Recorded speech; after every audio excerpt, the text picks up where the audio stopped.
Kważi żewġ terzi tan-negozji żgħar f'pajjiżna jemmnu li Malta mexja fid-direzzjoni l-ħażina. Dan ħareġ mit-tieni stħarriġ ta' din is-sena li sar mill-Kamra tan-Negozji Żgħar u Medji. Il-perċentwal ta' dawk li jaħsbu li Malta sejra fid-direzzjoni l-ħażina tela minn 59% għal 64%.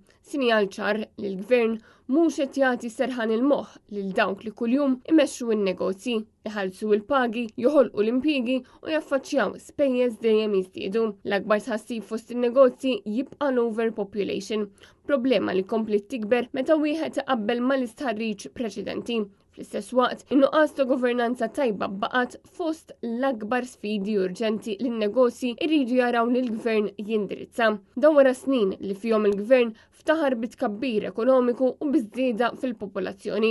Iżda naqas milli jippjana l-infrastruttura u s-servizzi pubbliċi biex ilaħqu mal-pressjoni li ġabet magħha din iż-żieda. Fil-fatt in-negozji qisu li l-mudell ekonomiku iffoka fuq it-tkabbir fin-numri, filwaqt li njora l-impatt fuq il-kwalità tal-ħajja u fuq il-kompetittività tan-negozji stess. L-istħarriġ juri wkoll livell għoli ta' inċertezza dwar il-futur ekonomiku.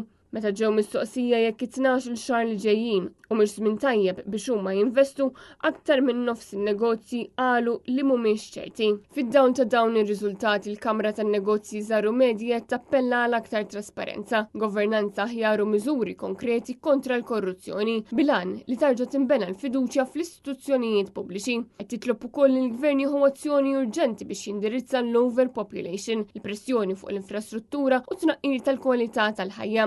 Sfidi li llum qed jolqtu direttament kemm lin-nies kif ukoll lill-familji Maltin u Għawċin.